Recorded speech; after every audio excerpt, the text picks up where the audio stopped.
Hello. I wanted to start by simply showing this painting. This is Judith Beheading Holofernes by the Italian Baroque Renaissance painter Michelangelo Medici de Caravaggio, better known as Caravaggio. It's a scene from the Old Testament, from the Bible, and it depicts the Israelite Judith beheading the Assyrian Emperor Holofernes. Now, I guess what I want to ask is for you to simply stare at this for a while and think about how it makes you feel.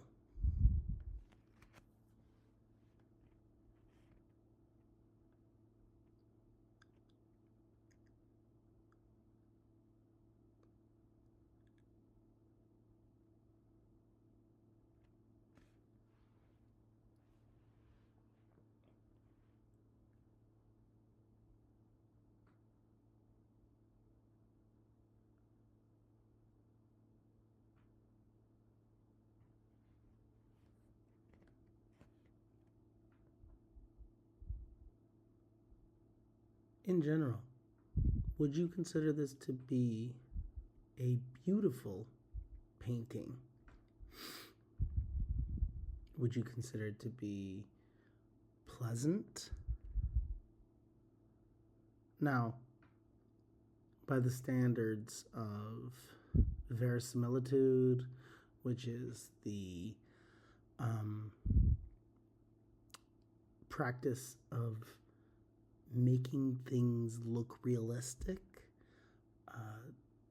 this is a pretty amazing piece of work, just in terms of technical ability.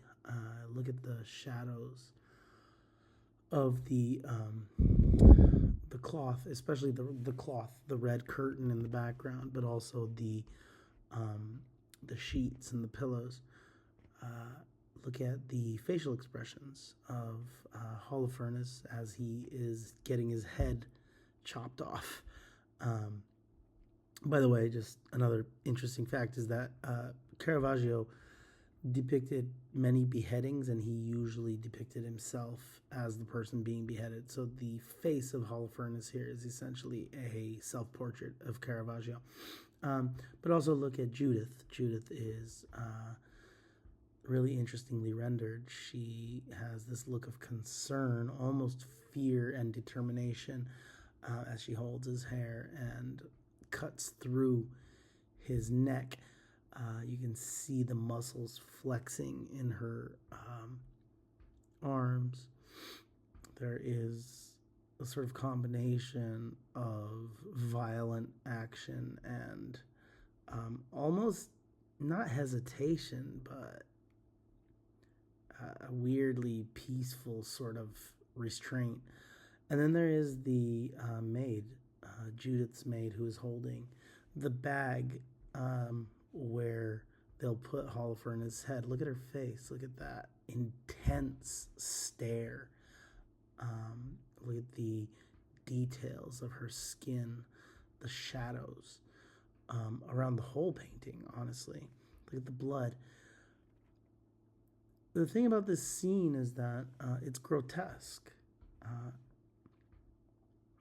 It's extremely violent. It's gory. And yet there is something to it that is close to beauty, maybe is beautiful. That is a feeling or an idea, a concept that we're going to explore. What is that? What is this thing that is not quite beauty? Is certainly not pleasant or nice, and yet it gives a certain kind of aesthetic enjoyment that is somehow close to terror or disgust. What is that? Well, Longinus, in the essay on sublimity, tries to cover it. Now, we can make quick work of the historical context for Longinus because we have no idea who he was. Maybe she. We don't know Longinus. We do know that this individual, that this text was written in the first century, the Common Era, but that could be any one of 100 years. In century 1, there are some clues in the text, such as his assessment of Hebrew scriptures, that suggest he was either a Greek Jew or was a Greek who had exposure to Jewish communities. But even that, we really don't know anything about this individual. We don't even know if this name is the correct one. If you were to look up the name Longinus, you would come up with a whole bunch of ancient Romans and Greeks, and none of them would be the one that wrote this. All we know of this individual is this essay on sublimity, sometimes translated as on the sublime.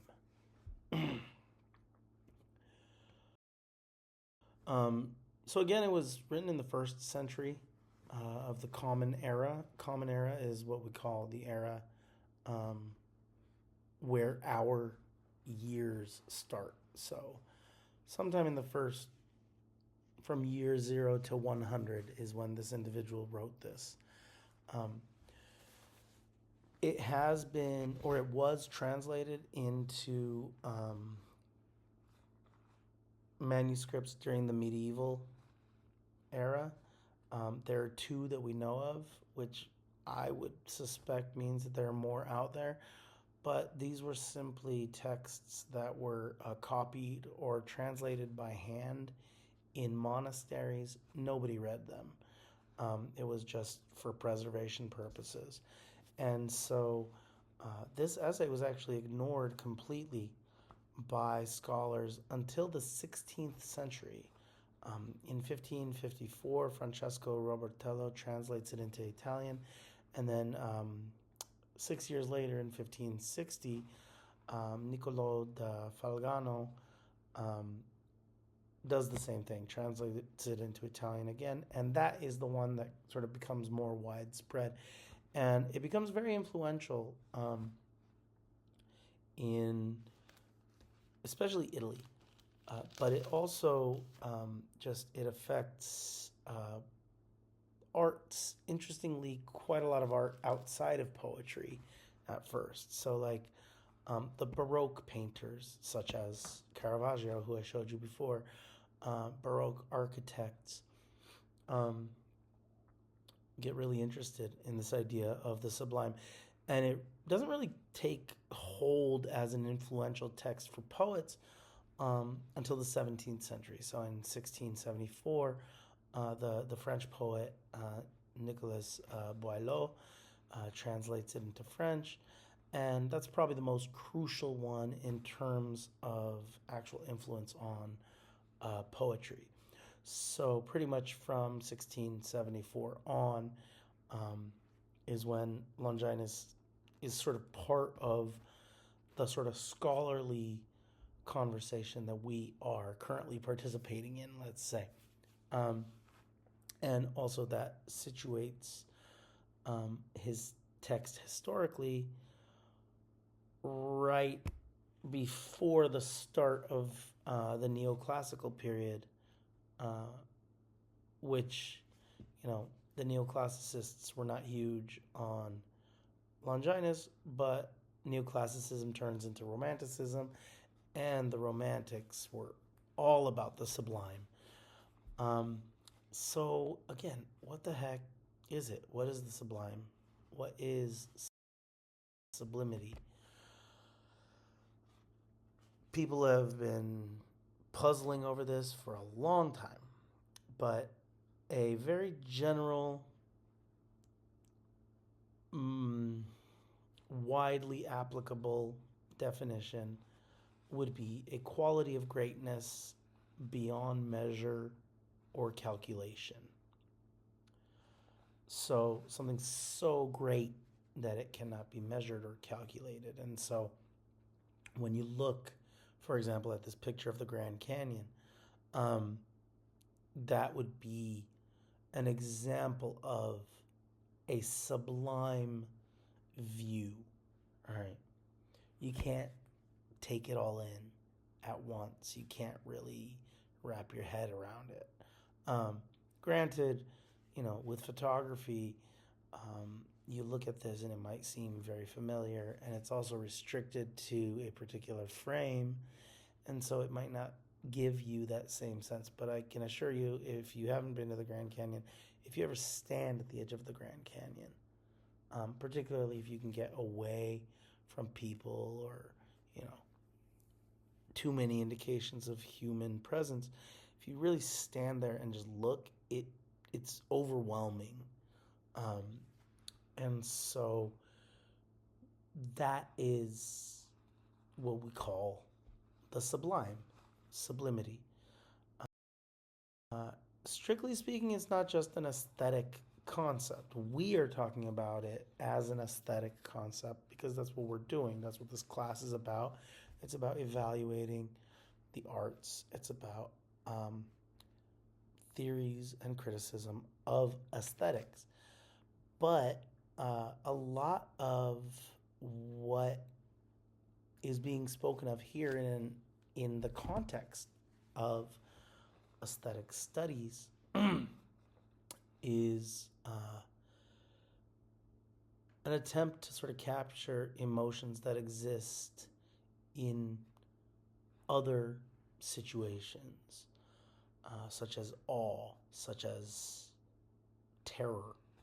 Um, and so, you know, why would we try to create terror? Uh,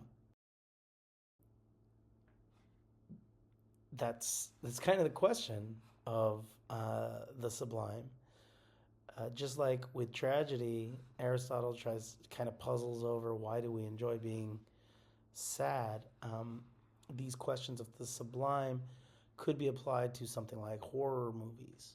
You know, what is it about that thrill that we enjoy? And so the definition of the sublime and the desirability of it, they change over time.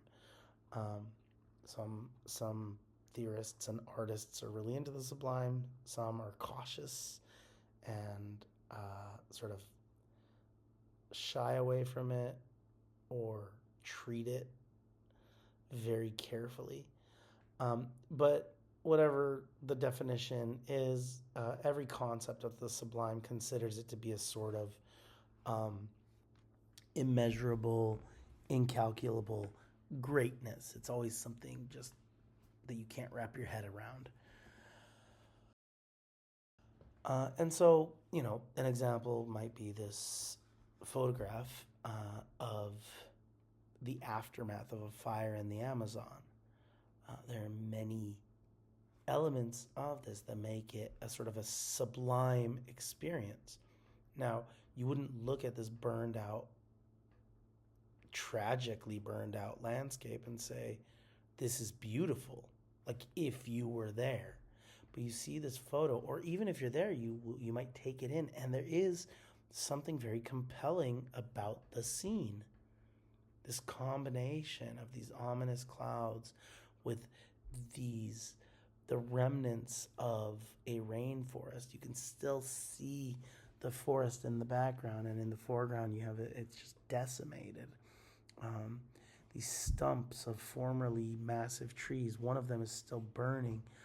The just the blackness of it with the the smoke that sort of shrouds everything, so it's not that clear of a picture. There is something very enticing about this image. It's a good picture. All right. It's not pleasant though. It's horrifying in many ways, even disgusting from some perspectives. Um, the sort of enjoyment that one gets from looking at a photo like this could be ascribed to the sublime. All right. Similarly, you have the Pietà, which is Michelangelo's famous sculpture uh, of Jesus Christ after having been crucified, and his limp body is on the lap of his mother. And I think in this one you could certainly say that it's beautiful. The artistry of it cannot be denied. The fact that somebody carved all of this out of marble, it blows my mind every time I look at it. But the emotion being conveyed is a really raw sort of grief. And I'm not sure you can actually get that from this photo, but if you were to see this in person, it's at the Vatican in Rome. It's really intense, actually. The emotion conveyed, the sort of very clear limpness of the dead body. It's an amazing sculpture. I'm not even a religious person, but it very much gives you a sort of a spiritual experience, and that is very much the sort of thing that the sublime attempts to capture. So, just to sort of expand on that example, if you were to go into the Vatican where this statue is located, it's not just any church, it's not even just any cathedral, it's massive. It's so big and actually just beautiful and filled with incredible art and just tiles, and it's overwhelming. It's sublime. All right. Now, again, you're going to see that there are multiple definitions, multiple ways of looking at the sublime. So this is just one, but Longinus' definition is that sublimity is a kind of eminence or excellence of discourse. It's the source of the distinction of the very greatest poets and prose writers, and the means by which they have given eternal life to their own fame. For grandeur produces ecstasy rather than persuasion in the hearer, and the combination of wonder and astonishment always proves superior to the merely persuasive and pleasant. Now, one thing that's really interesting here is that he does something similar to Aristotle. When he distinguishes the ecstasy of sublimity, when he distinguishes it from persuasion, he is distinguishing poetry from rhetoric, or poetry from persuasion. Persuasive rhetoric aims only to persuade. It is trying to present facts and to persuade the listener or the reader to accept those facts through a well-constructed logical argument. Whereas poetry is trying to do something different, and it does this through, excellent discourse, and that is sublimity. Now, what is that made of? Right. One of the things that Longinus does is he refutes the idea of greatness as solely a natural product. And as such, he asserts that it can, and indeed that it must be taught. So this is very much um, in the vein of Aristotle, of Horace, at least in the sense that he's saying these are things that need to be studied. That's not just, an angel or a muse whispering inspiration in your ear. Um, and so he basically says, nature itself is not a random force, but has its own method. So even to say that talent is natural, or that inspiration comes from nature, is not to suggest that it's entire, or according to Longinus, is not the case for it being like this spontaneous, um, untrained thing. Uh, Furthermore, nature itself is a creative force, and so nature is itself artistic. It has its own craft, it has its own patterns, it has its own, again, it has its own methods. And all of those are, in effect, art. They are craft, they are skill. We might not understand it, we might not understand how it works as art, but it's not random. And then he goes into a kind of Platonic fear, where he says that grandeur, these great ideas can actually be dangerous, and so they require guidance, which is much more in the Aristotle Horace vein. And then finally, he talks about nature being a matter of luck. But luck without good counsel, which would be art, learning, is self-destructive. Which is to say that you can have talent, natural talent. You can have inspiration. You can have what Plato calls divine madness. But just having natural talent is not enough. You still have to practice. You have to hone your craft. All right. And so this is his attempt to sort of, instruct, as Horace would say. In doing so, he provides some negative examples, basically tell us what sublimity is not. It's not persuasion, it's not pleasant, and it's not the things which it is great to despise. Now, it's not to say that those things cannot be in a sublime work.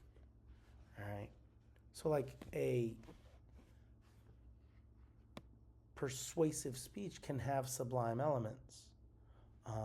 A pleasant painting probably wouldn't have sublime elements, but I guess in theory it could. But the pleasant elements or the persuasive elements are not the sublime elements. All right. Now, what does it mean, things that are great to despise? What he means by that are what he says, things with many external trappings, such as wealth or honor or reputation or power. Now, you might read that and go, wait, what does that mean that it's great to despise them? I don't despise wealth or honor or reputation or power. In fact, I would like those things. The way that Longinus describes it is this: wealth, honor, reputation, power, other things like that are good things. They're desirable things. But if it's between taking great wealth and refusing, or as he describes it, despising great wealth, the person who refuses it is going to be the one who is considered more great. All right? To shun praise, for example, to reject power that might be given to you, is often considered to be sort of the hallmark of a great person. All right. Now, this is not, Longinus is not giving you any directions on whether you should reject or accept wealth. What he's saying is that in the arts, wealth is not sublime, honor is not sublime. These things have their own place, they have their own appeal, but they're not sublime. He's just defining the terms. And in doing so, he talks about the 5 sources of sublimity. Now, these are listed as follows. Number 1 is the power to conceive great thoughts. And this, it's the ranking is number 1. It's the top one. Second is strong and inspired emotion. And just a quick note, that section, strong and inspired emotion, has been lost. So when you go through the text, if you're trying to outline it and you notice that like section number 2 is missing, that's why. Number 3, figures of thought and speech. Number 4, noble diction, so an elevated use of language. And then number 5, dignified and elevated arrangement, so the organization of the words of language. All right.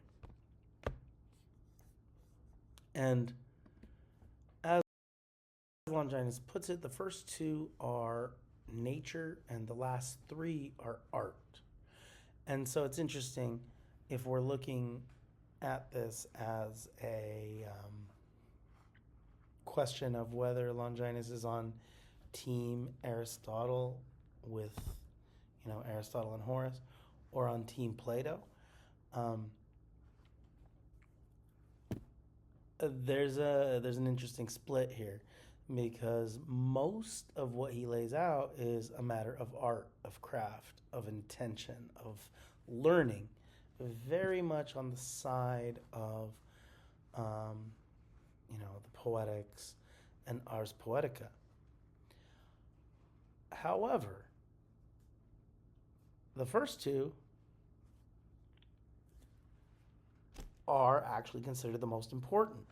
All right? So, although most of what he talks about is a matter of craft, he considers the most important aspects to be a matter of nature. Other ways we might put this would be, talent, genius, inspiration, divine madness is the term that Plato gives it to criticize it, or a gift, which contrasts with art, which can also be described as craft or method, skill, practice, expertise. So one very clearly suggests a sort of natural ability or a sort of inspiration, something out of one's control, whereas the other suggests something that can be learned, that can be taught, practiced, and perfected. Longinus is not as clear where he stands on this as our previous authors have been. Furthermore, where he does agree with Plato is primarily in how it works, but his assessment is very different. He does prioritize inspiration and genius, divine madness, we might say, except he doesn't find it scary. Plato considers that to be dangerous. Longinus wants us to harness it with art. Now, to go through some of these elements. Greatness of thought, he says, is the most important source of the sublime.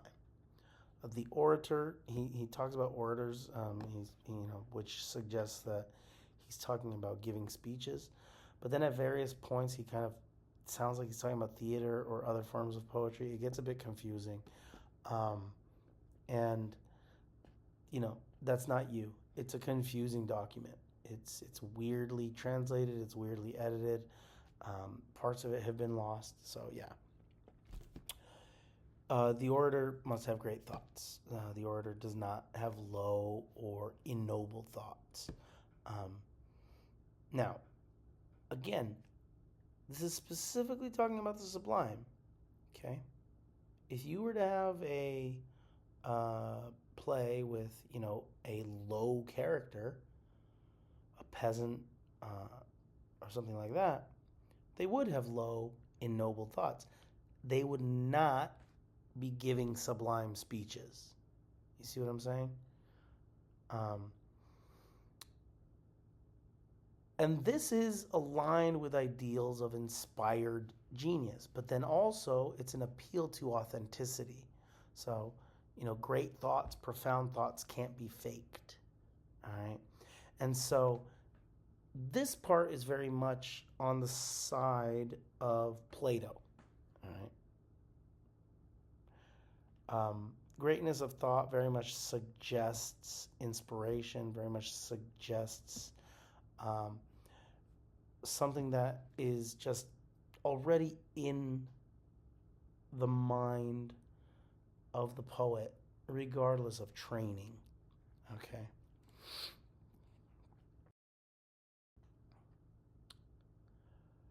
But there's also the selection and organization of material, which is very much an aspect of art, of skill.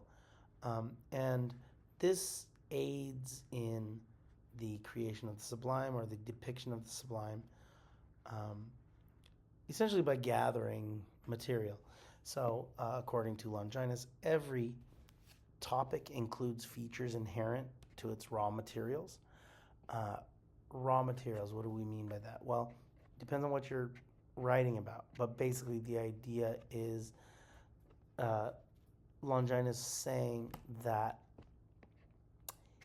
in any great subject, there is something to it that is inherently greater than other elements of it. And the author who can harness the sublime knows what to look for. They know how to choose the right material.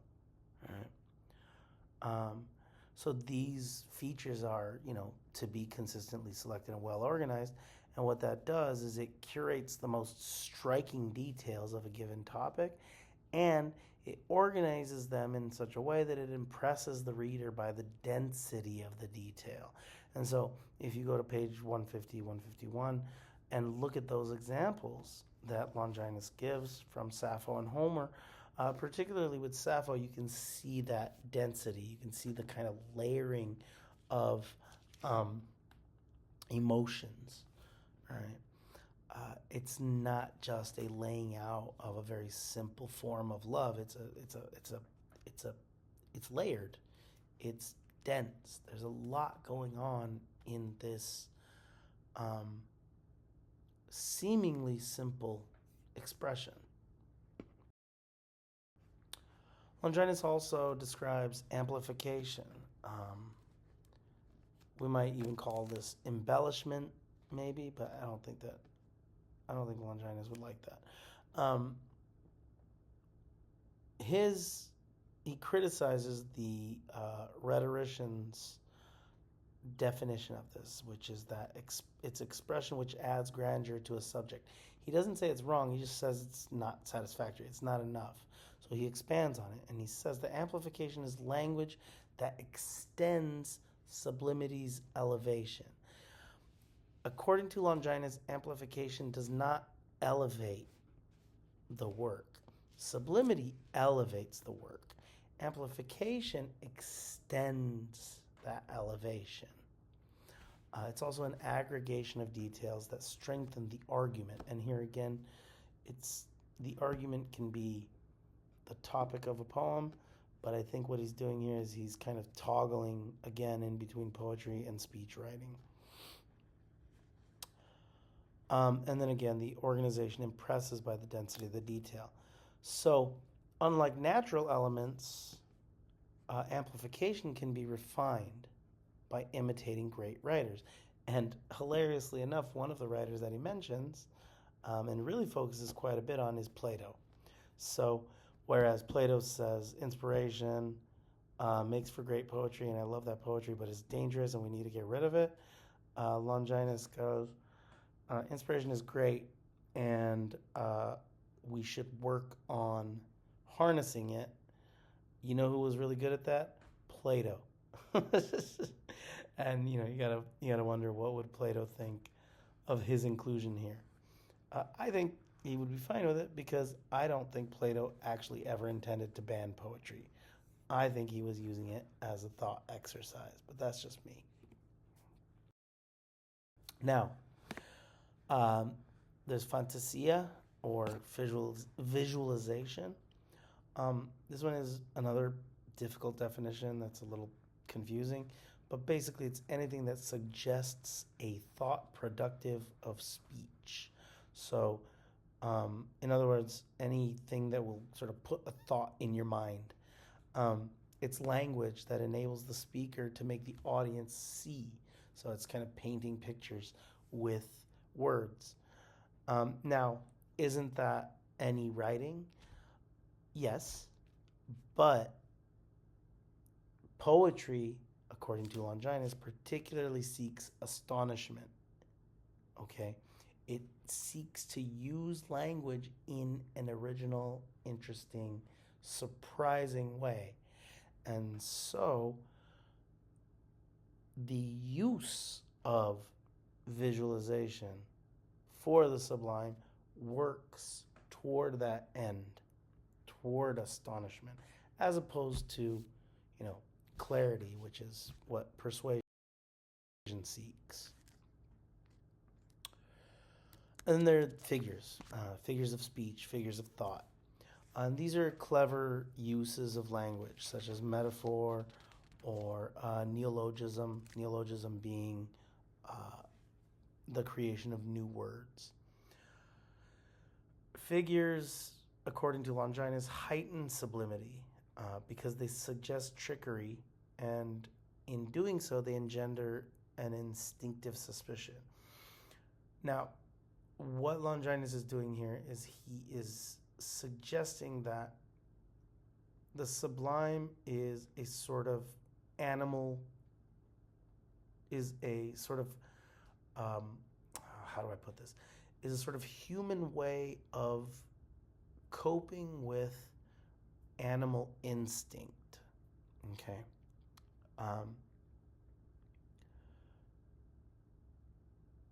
We experience fear, we experience hunger, we experience sensations of being overwhelmed. These are things that are not in our control, right?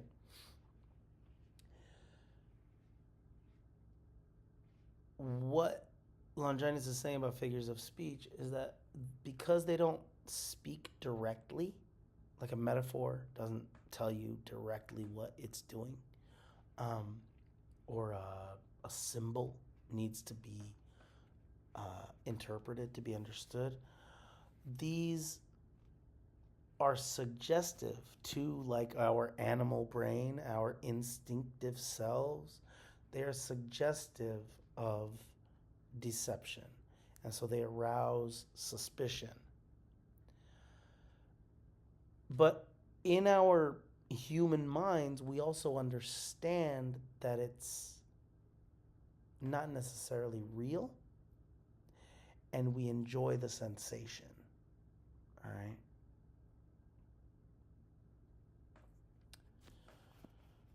Even if it is, or I should say, even if it is real, the understanding of it as sublime sort of, I guess, protects us or buffers us from a sense of fear or panic. All right. And so sublimity is a defense against deception, according to Longinus. And sublime features rise above figures of speech. That sounds like the sublime is opposed to figures of speech, but what it really means is that figures of speech supplement the sublime. All right? They can enhance the sublime, but they are not themselves the sublime subject. All right? So, for example, a sublime subject might be a great white shark, something that is massive and difficult to sort of visualize and dangerous. Whatever figures of speech you use to describe it can enhance your understanding of it as a sublime figure. But those figures of speech are not the sublime thing themselves. And so he gives these examples of things like hyperbaton, diction, the use of common words.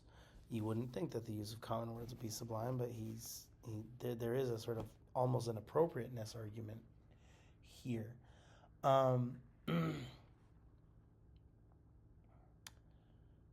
Now,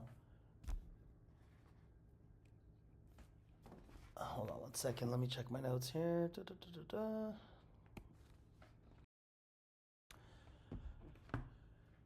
The question then is how? One of the complaints about Longinus' essay is that it's a little sloppy, it's a little vague,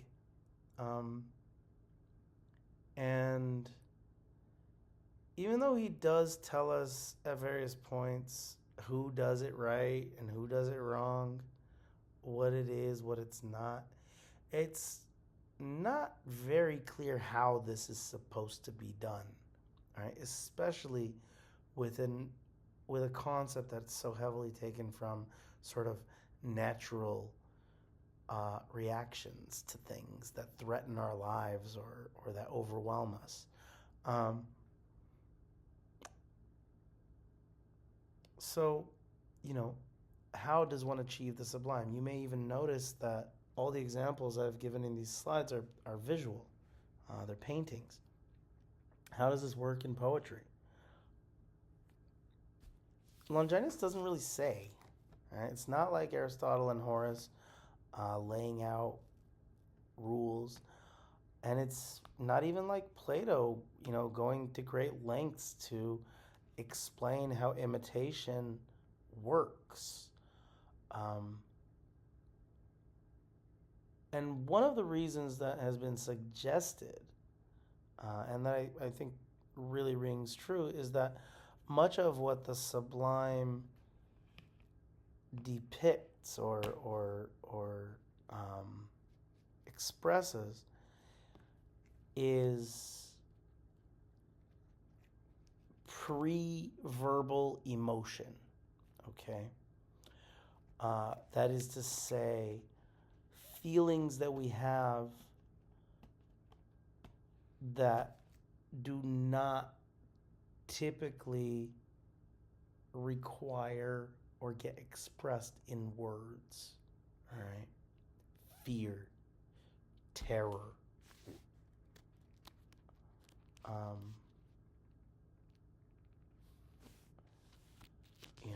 grief, these intense emotions that are simultaneously terrible and yet aesthetically compelling. And that's probably one of the reasons it's so difficult to describe. But as you'll see later on, Longinus is not necessarily the one who does the best job of describing it.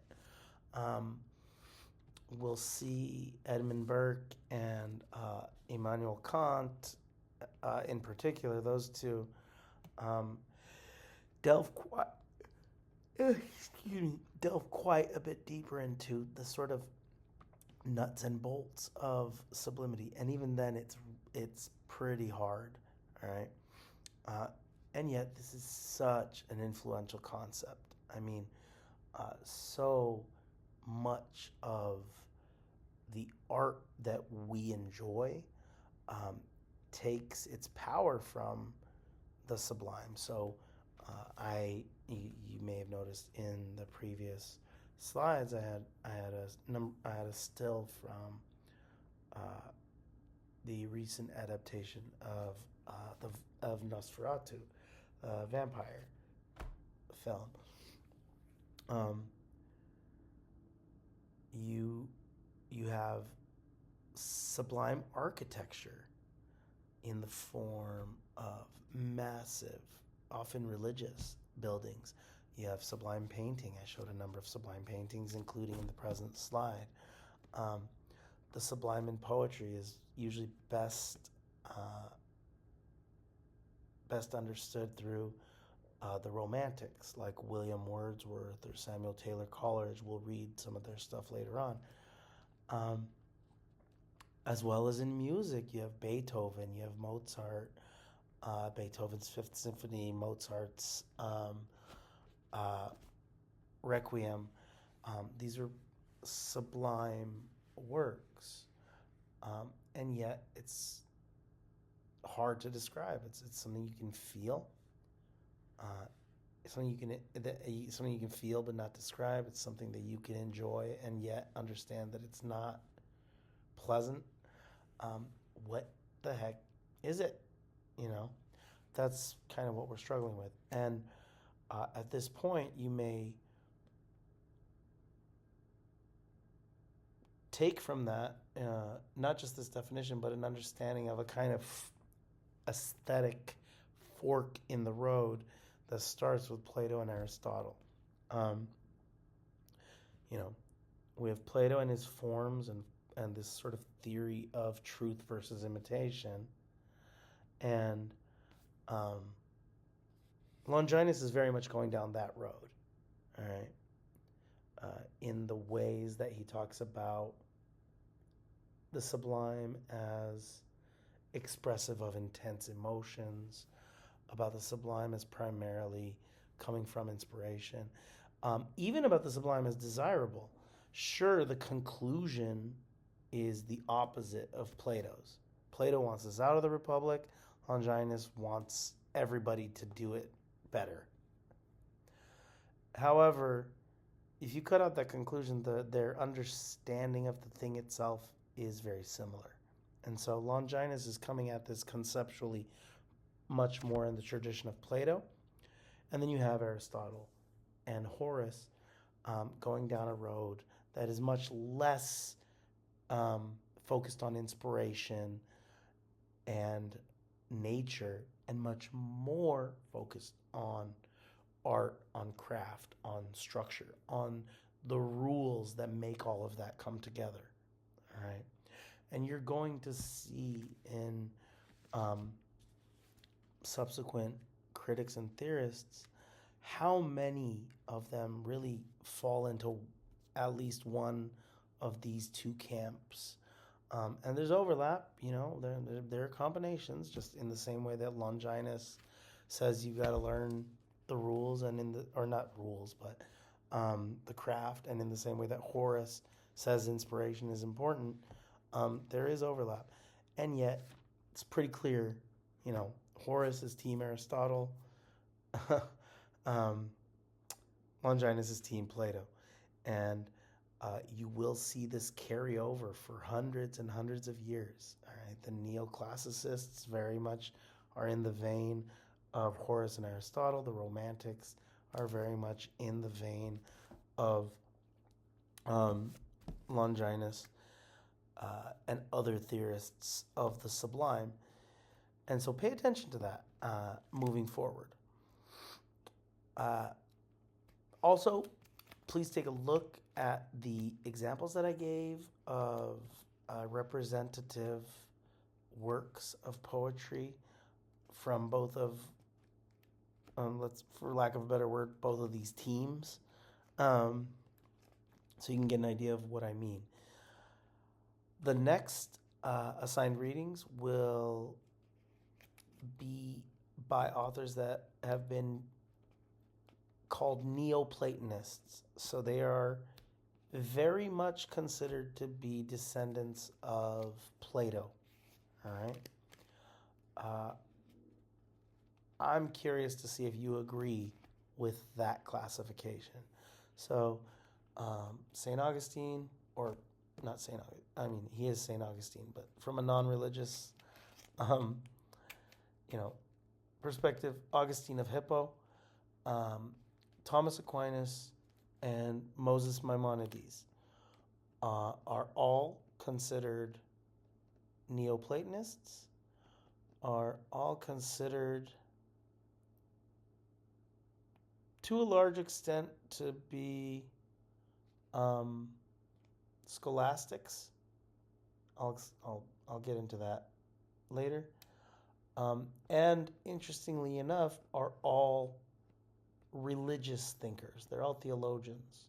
Actually, I said they're all Neoplatonists. Maimonides is not, but Aquinas and Augustine are.